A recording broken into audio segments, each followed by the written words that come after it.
Na manhã de um sábado, 17 de janeiro de 2026, uma postagem bem curta, bem direta, lá nas redes sociais do Clube Cerro Porteño do Paraguai, meio que sacudiu o noticiário esportivo aqui no Brasil. Sacudiu mesmo. Em espanhol, o anúncio dizia assim: Oficial Pablo Vegetti es nuevo jugador do Ciclón de Arriero. E pronto. E assim, de repente, o pirata, sabe, o artilheiro do Vasco, não era mais jogador do Vasco.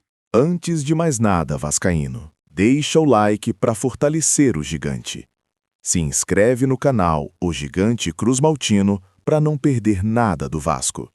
E comenta aí de qual cidade você está assistindo, porque o Vasco não tem fronteiras. Aqui é Vasco. Aqui é o Gigante Cruz Maltino. Uma notícia que, assim, à primeira vista, parece não fazer sentido nenhum. E é justamente esse paradoxo que a gente vai tentar explorar hoje. Pois é. Para nossa análise, a gente está com um conjunto bem variado de fontes.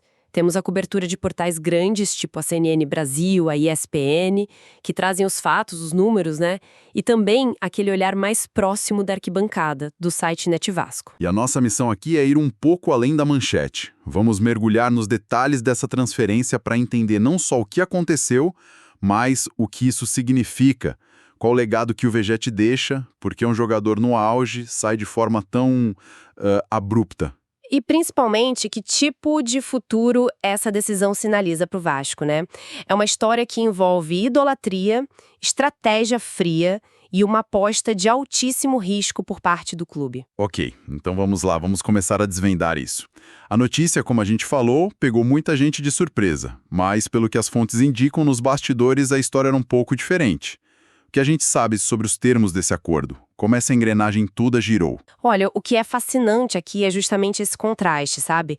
Entre a surpresa do público e a tranquilidade com que o negócio foi conduzido lá dentro.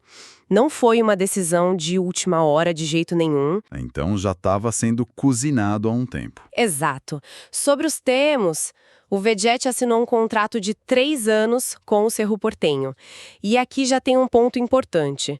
Para um atacante de 37 anos, um contrato de 3 anos é uma demonstração de confiança absurda. É segurança, estabilidade. É quase um contrato de aposentadoria, no bom sentido. O Cerro não está contratando o cara para uma temporada só. Está apostando que ele vai ser a referência do time por um ciclo inteiro.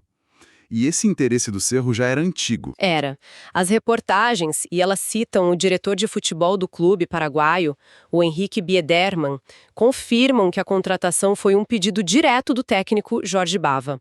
Vegetti não era só uma opção de mercado, ele era o alvo. O cara que eles queriam. Isso. Eles o queriam há tempos e viram a janela de oportunidade se abrir agora. Certo, então o lado do Cerro está bem claro. Eles queriam muito jogador e fizeram uma proposta irrecusável, pelo menos em termos de duração. Agora, o lado do Vasco, que é a parte mais complexa. As fontes falam em rescisão amigável. Essa expressão no futebol pode significar tanta coisa, né? Pode mesmo. Mas nesse caso, parece ter sido genuinamente amigável, no sentido de que não houve conflito, não houve briga. Uma das reportagens da ESPN detalha que o Vegetti já tinha comunicado à diretoria do Vasco o desejo dele de sair. E, mais que isso, ele já tinha se despedido dos companheiros de equipe dias antes do anúncio oficial. Já tinha se despedido de todo mundo? Sim, a assinatura da documentação foi só a formalidade final de um processo que, internamente, já estava concluído. O que me chama a atenção nisso é a maturidade do jogador. Ele podia ter forçado a barra, criado um clima ruim para conseguir o que queria, mas parece que ele escolheu sair pela porta da frente. Isso diz muito sobre o profissionalismo dele. Com certeza. E talvez ajude a explicar por que parte da torcida o respeita tanto, mesmo, claro, lamentando a saída. Sem dúvida. E essa condução interna toda torna uma declaração específica ainda mais curiosa. Um dia antes do anúncio, o técnico do Vasco, o Fernando Diniz, foi perguntado numa coletiva sobre o futuro do atacante, né? Sim, eu vi isso. E a resposta dele foi: sobre Vegetti, o que vai acontecer nos próximos dias, eu não sei te dizer agora. Pois é. Mas, se o jogador já tinha se despedido dos colegas, internamente a decisão estava tomada. Essa fala do Diniz soa como o quê? Uma jogada para controlar a narrativa da imprensa ou só uma falta de transparência com a torcida? Olha, eu vejo mais como uma gestão de crise preventiva. No futebol, um acordo só é oficial quando tá tudo assinado, né? Papel passado. Qualquer vazamento antes da hora pode melar o negócio ou, pior, criar uma pressão externa que atrapalha tudo. Entendi. O Diniz provavelmente estava protegendo tanto o clube quanto o jogador, garantindo que o processo terminasse sem ruído antes de ser comunicado oficialmente. É uma prática comum, sabe? Ainda que possa soar um pouco frustrante para quem tá de fora. Faz sentido. Do ponto de vista do clube, faz todo sentido. Mas essa saída planejada, amigável, só torna a questão toda mais intrigante. Porque a gente não está falando de um jogador em fim de carreira ou em má fase. Exato. Para entender o tamanho do impacto, o vazio que essa saída cria, a gente precisa dimensionar o que o Pablo Vegetti representou para o Vasco. É isso. E os números são o ponto de partida, porque eles são brutais. As fontes divergem um pouquinho, que é normal. A CNN Brasil aponta 60 gols em 143 partidas. A ESPN menciona 60 gols e 6 assistências em 140 jogos. Os números são praticamente os mesmos. Sim, o detalhe não muda a mensagem principal, que é de uma consistência absurda. É um desempenho de elite. Uma média de gols altíssima. Mas 60 gols num clube como o Vasco não é só uma estatística, né? É a trilha sonora de 3 temporadas para a torcida. Cada gol ali tem uma história, um contexto. Perfeito. É exatamente esse contexto que eleva o status dele. Se a gente conecta esses números ao panorama histórico do clube, o feito fica gigante. Ele não foi só um bom atacante estrangeiro, ele se tornou um dos maiores artilheiros estrangeiros da história do Vasco. Uau! Mas o dado que a CNN Brasil destaca é o que realmente o coloca em outra prateleira. Que é o ranking do século. Exato, o Vegetti se tornou o segundo maior goleador do Vasco no século XXI, 60 gols. O único jogador à frente dele nesse período é uma entidade do futebol mundial. Romário? Romário, com 120 gols. Caramba! Ficar atrás só do Romário em qualquer lista de artilharia já te coloca num lugar muito especial na história do clube. Isso mostra que ele não foi só uma fase boa. Ele foi um marcador de época e pensar que ele chegou no Brasil já com 34 anos é impressionante. É uma daquelas histórias que desafiam a lógica da idade no esporte, né? E os gols não foram em jogos sem importância. O legado dele é construído em momentos de altíssima pressão. Ah, sim. Ele chega em meados de 2023, com o Vasco afundado na zona de rebaixamento, com uma missão quase impossível, salvar o time. E ele não só o ajuda, ele é a figura central daquela recuperação. Ele foi tipo a personificação da esperança. Eu lembro bem daquela época. Cada gol dele era um suspiro de alívio para milhões de torcedores. Ele era o para-raios do time. A bola chegava nele na área e a torcida sabia que algo bom podia acontecer. Era certeza num time de incertezas. Precisamente. E ele não parou ali. O que podia ter sido só um ato heróico de 6 meses se transformou em protagonismo constante. Em 2024 e 2025, ele foi a referência ofensiva indiscutível da equipe. Sim. E o auge, o cume da montanha, foi em 2025. Quando ele terminou a temporada com um título individual que qualquer atacante no país sonha, o de maior artilheiro de todo o futebol brasileiro. Artilheiro do Brasil. E é aqui que a gente entra no grande paradoxo, no coração da nossa análise. A matemática simplesmente não fecha. Me ajuda a entender como o artilheiro do país, um jogador com status de ídolo, crucial em momentos de crise, de repente perde espaço. Exato. Uma das fontes usa exatamente essa frase. Apesar disso, o argentino perdeu espaço no elenco de Fernando Diniz. Isso é como demitir seu melhor vendedor porque ele não se encaixa na nova cultura da empresa. Não faz sentido. Essa é a pergunta de $1 milhão. E a resposta, eu acho, não está na performance individual do Vegetti, que é incontestável. A resposta está numa mudança de filosofia.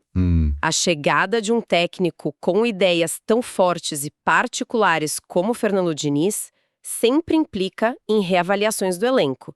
A saída de um jogador desse calibre sugere que o clube está fazendo uma aposta que vai além dos gols de hoje. É uma aposta num sistema para amanhã. Certo, mas vamos detalhar isso.